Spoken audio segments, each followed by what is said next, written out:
Hi, I'm Nafisa Latic, and this is Across the Balkans. Today on the show, we are looking at Turkey's role in the Balkans. In the same week, Turkish President Recep Tayyip Erdogan held meetings with two Balkan leaders. He spent a day in Albania visiting earthquake-hit areas alongside Prime Minister Edi Rama. More on that later in the show. But first, we'll begin with the Serbian President's visit to Ankara, which put regional challenges in the spotlight. After the meeting with Aleksandar Vucic, Erdogan said they agreed to broker talks involving all parties to resolve Bosnia and Herzegovina's most serious crisis in its post-war history. Could that bring a breakthrough?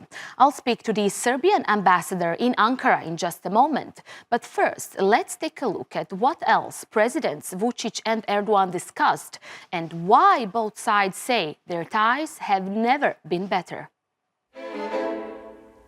Bosna Hersek'teki krizin aşılması için uluslararası camianın birlikte hareket etmesine ihtiyaç duyulduğu da aşikardır.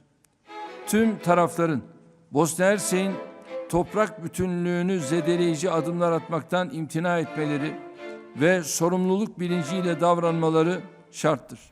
Turkish President Recep Tayyip Erdogan greeted his Serbian counterpart Aleksandar Vucic during an official visit last week. They discussed ways of expanding their country's cooperation, as well as what to do about the latest cause for concern in the Balkans. Tensions are high in Bosnia after the Serb entity passed a motion to begin pulling out from Bosnia's key institutions. Republika Srpska's steps towards secession have long been encouraged by Bosnian Serb leader Milorad Dodik. They threaten the integrity of a state that's got two autonomous regions held together by the peace treaty that ended the Bosnian War. Erdogan emphasized the importance of protecting Bosnia's sovereignty and territorial integrity. Şimdi önümüzde Sırbistan'da bir seçim var. Bu seçimin akabinde biz istiyoruz ki bu üçlü grubun liderlerini bir araya getirelim. Onlarla bir toplantı yapalım ve bu toplantıyla da özellikle Bosna Hersek'in toprak bütünlüğünü sağlayabilmek için adımlar atalım. Vucic told the news conference that Serbia is committed to Bosnia as an intact state, and the preservation of peace and stability in the Balkans is paramount, along with respect for differences. The official ceremony took place in the capital Ankara, and in contrast to the wild weather outside, the meeting proceeded smoothly. Erdogan said Turkish investment in Serbia has increased from just $1 million to $250 million in the last decade. And there are 45 more projects planned, worth over $800 million. The Turkish president says Ankara will continue to support Serbian investors. Likewise, Vucic says trade volume between the two is at its best momentum in history. There are hopes that this positive momentum will continue to advance reconciliation in the region. My guest today is Serbia's ambassador in Ankara, Zoran Markovic. Ambassador Markovic, thank you for being our guest on Across the Balkans. I appreciate your time. Now, you said that Turkey and Serbia's bilateral relations have reached their peak, their highest level in history. Can this work in favor of regional cooperation? And in the case of Bosnia crisis that we are seeing at the moment, can Erdogan and Vucic help in solving the crisis there? Yes, this is true. This is exactly what I said in my interview to the Anadolu agency, but this has been confirmed in a bilateral meeting of our two presidents. Our bilateral relations reached the historical peak, positive peak, and even 10 years ago we couldn't talk about our relations as we are talking today. Economical relations are the base of the improvement, what we are watching on a daily basis. The recent and the latest move was the opening of the direct flight between Ankara and Belgrade, which will help to increase the number of the visitors in both countries. So this line will give the opportunity to the Anatolian people to visit Belgrade as well as Istanbulians. In Serbia there is approximately 700 Turkish companies operating, but there is around 110 significant. When we are talking about the regional cooperation, the most significant project is the highway Sarajevo-Belgrade round highway, which will connect the capital of Bosnia and Herzegovina with the capital of Serbia and further through Serbia, Sarajevo with Istanbul. People in Bosnia are not aware that with building this highway, the distance between Sarajevo and Istanbul will be just 850 kilometers, all the way highway. So it is in a mutual interest.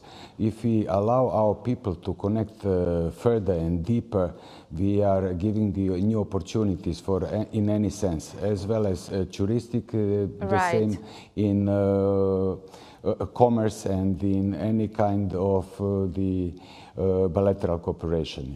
Yeah.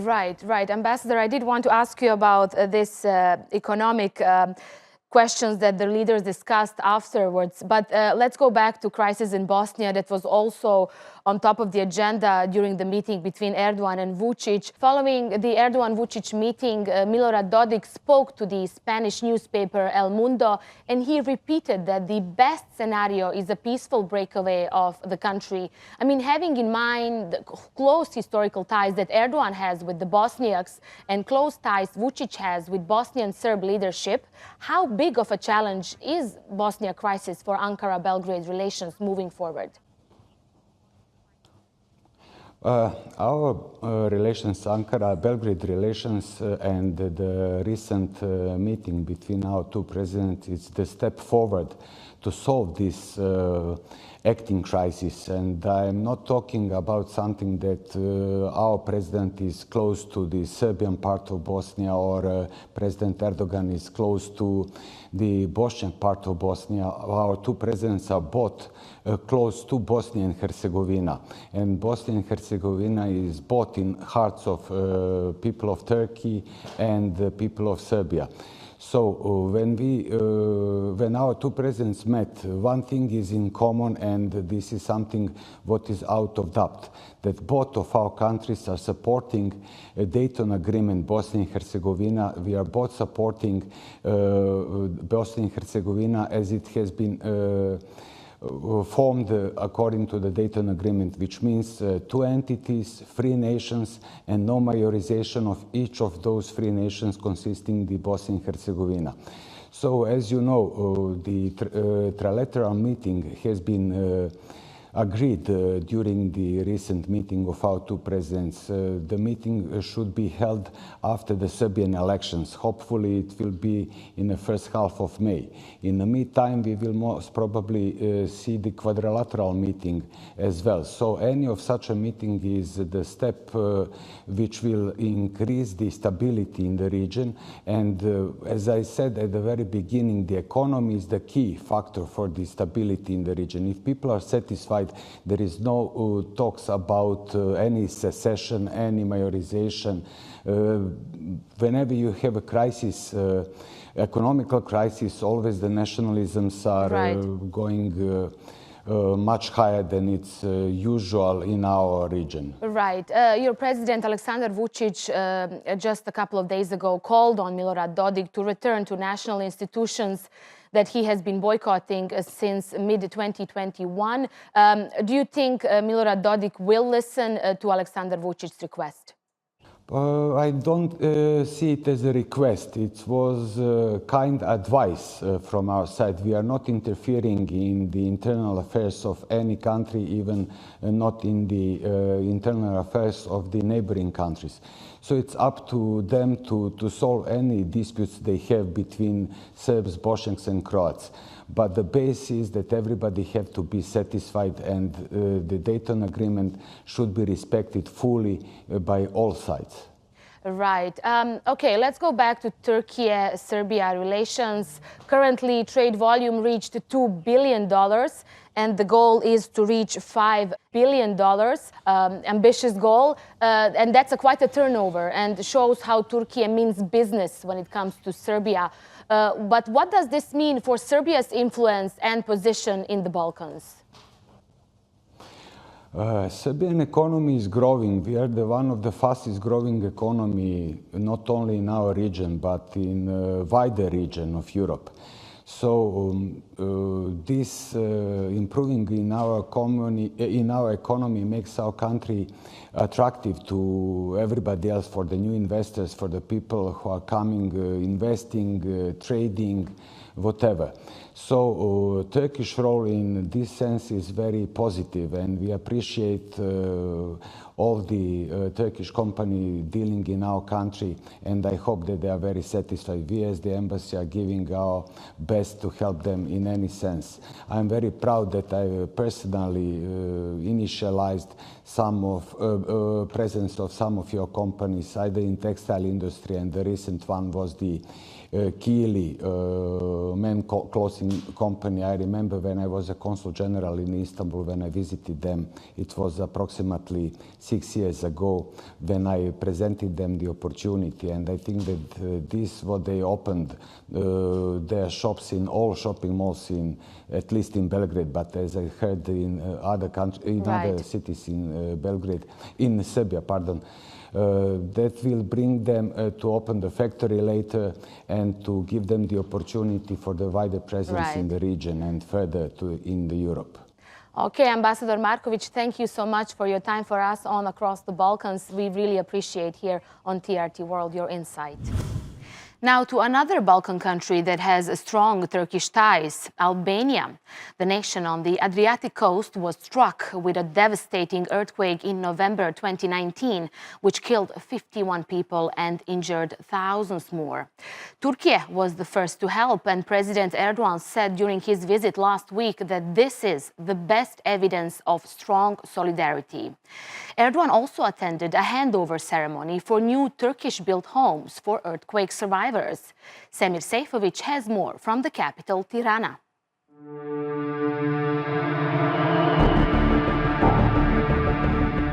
It was one of the worst natural catastrophes Albania faced in recent memory.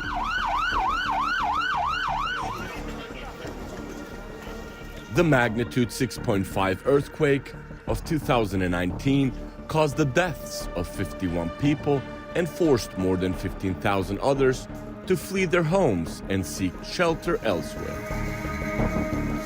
The Turkish government was among the quickest to provide support, promising to rebuild homes of those most affected free of charge. 2 years later, Turkish President Recep Tayyip Erdogan, along with 7 of his ministers, chose Albania to be one of their first foreign destinations in 2022, to further strengthen bilateral ties with Albanian Prime Minister Edi Rama. Depremden sonra bölgeye yardıma ilk koşan ülkenin Türkiye olması aramızdaki güçlü dayanışmanın en güzel ispatıdır. Celebrating a promise kept and the completion of an apartment complex worth $42 million, the Turkish delegation was welcomed by hundreds of family members of earthquake victims in the town of Lach. For quake survivor Maria Menga and her daughter, it was a day anxiously awaited. Normalisht që jeta është lehtësuar për të gjithë neve që na u bën këto shtëpia, pasi ne nuk kishim mundësi t'i bënim më asnjëherë, se gjithë mundi e bashortit dhe imja ishte që ndërtuam që bletëm atë shtëpi.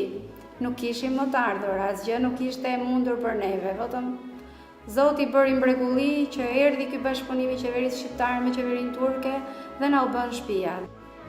But miracles don't always erase traumatic memories. Atëherë ishte një ndjenjë shumë e vështirë në familjen time. Pasi në momentin e tërmetit ne ishim në katin e 5 dhe ishte një zhurmë shumë e madhe. Nuk arrinim dot shkonim tek dhoma e fëmijëve me gjithë burrin, pasi tërmeti nuk na linte të ecnim dhe dera ishte përplasur dhe ishte mbyllur. Më në fund, mbasi çdo gjë pushoi, arritëm shkojmë te fëmijët, morëm fëmijët dhe dolëm jashtë. Ishte gjëja e parë që bëm, dolëm jashtë, të gjithë banorët e pallatit dhe po prisnim jashtë. With earthquake victims given a new roof over their heads, in the capital Tirana, 7 more bilateral agreements were signed for cooperation in media, law enforcement, culture, and emergency response. Albania's Prime Minister Edi Rama stressed the important role Turkey plays in the region and across Europe. Bashkimi Evropian pa Turqinë do të ishte në një situatë që mund mos i ngjante fare asaj që është sot. Për keq. Turqia është një valvul e pashmangshme, e patitërsueshme, e pazënshme sigurie për Bashkimin Evropian, dhe unë këtë e kam thënë edhe në NATO, e kam thënë edhe në Bruksel, e kam thënë edhe në gjitha takime bilaterale, e them dhe sot sepse besoj, e them publikisht sepse kjo është e vërteta. Both nations are members of NATO, and despite years of negotiations with Brussels, both continue to remain outside the European Union, with some EU members concerned about Ankara's rising influence in Albania. I head to Tirana's beautiful Skanderbeg Square to meet political analyst Vehab Kola. According to him, the relationship is a natural one. With Turkey, Albania has a natural cultural connection with Turkey. The political and economic interest of Albania is to establish and to develop good relations with Turkey, but that does not kind of compete with or let's say that doesn't influence our European integration process because we're not compromising any values in terms of the institutional and legal and rule of law, because we are developing good relations with Turkey. Turkey ranks among the top 5 foreign investors in Albania, and with a common history of more than 600 years, the Turkish President Recep Tayyip Erdogan and Albanian Prime Minister Edi Rama stressed that the relationship between the two countries is a brotherly one and goes beyond just economic interests. Most Islamic architectural monuments across Albania were destroyed during the reign of Enver Hoxha and communist rule, which ended in 1991. The Haji Edhem Bey Mosque was saved by Christian Orthodox archaeologist Alexander Meksi. For Ferit Piku, an Islamic studies professor, the mosque's restoration by the Turkish Cooperation and Coordination Agency TICA is a gift to all Albanian people, regardless of faith. Flitet për qindra e qindra xhami të shkatëruara, për dhjetra medrese të shkatëruara, për hamame. Vendi ku jemi ne momentalisht është vendi ku ka qenë qashia e madhe e Tiranës. Këtu rreth rrotull ka patur rreth 10 xhami, biles më të mëdha se sa kjo ku jemi për momentin, por ishte fati ynë i keq që të gjitha këto tashmë nuk janë, thjesht janë nëpër dokumenta, nëpër libra, dhe fati ynë i mirë është që kjo xhami tashmë ekziston, fal ndihmës së Zotit dhe fal një, po themi, interesave të sistemit të asaj kohe. Understanding the example of destructive political system of the past, Albania and Turkey are now focused on building a prosperous future. Semir Sejfovic, TRT World, Tirana, Albania.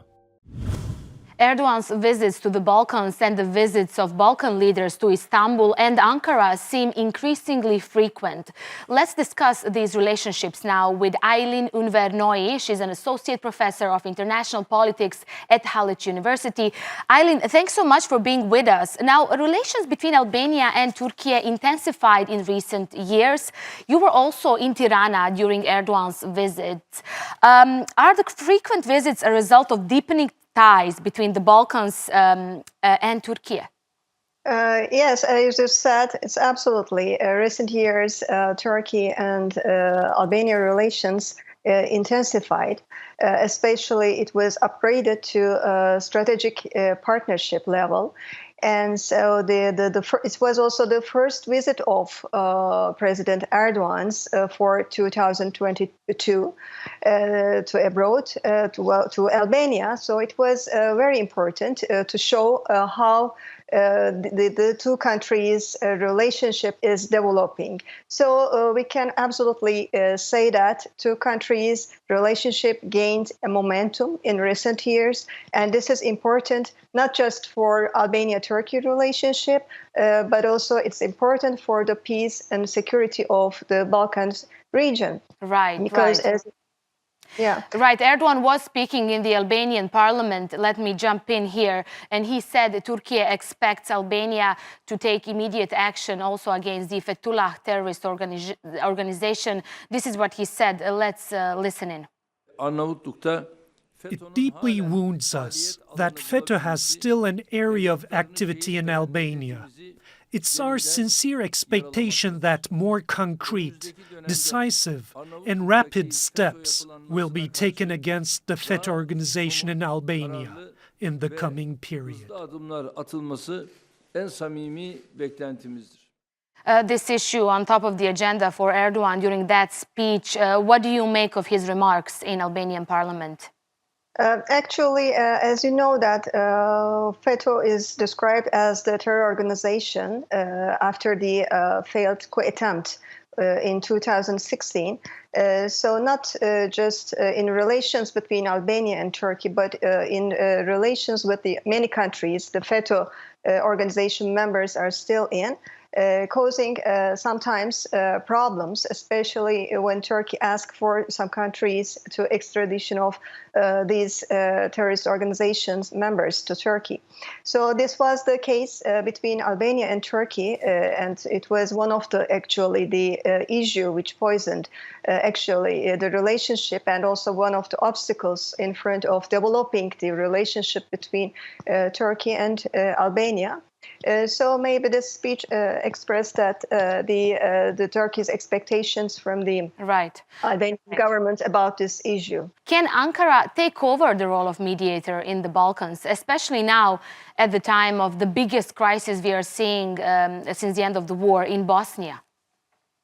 Yes, absolutely. Turkey is a significant player in the Balkans. Nobody can ignore this reality, because this role also was taken in the 2010 when the Istanbul Declaration adopted in Istanbul, which is guaranteeing the territorial integrity of Bosnia and Herzegovina at that time.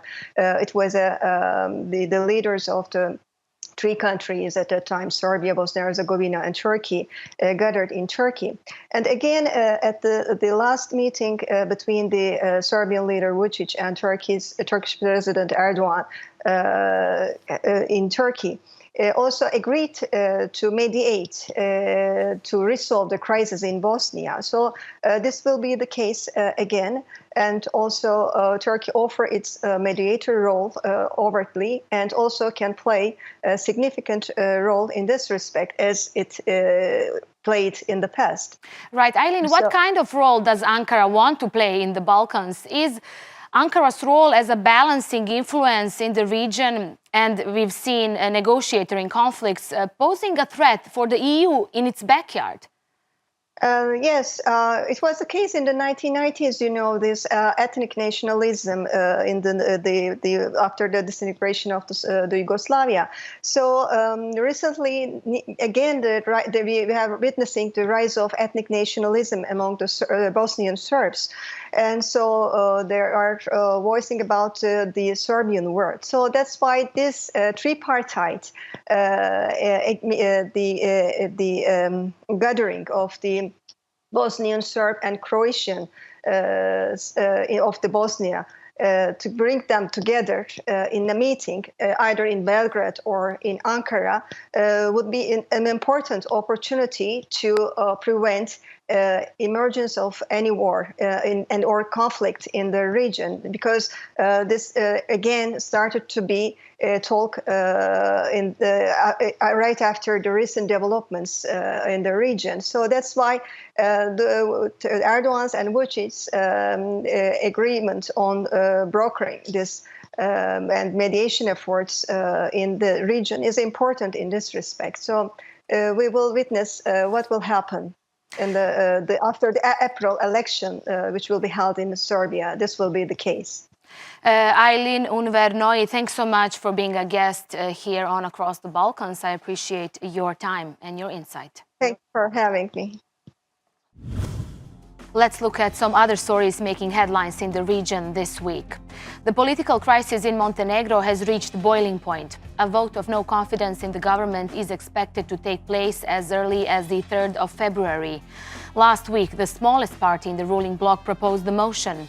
The proposal came after Deputy Prime Minister Dritan Abazovic urged a minority government to form to overcome the country's political deadlock.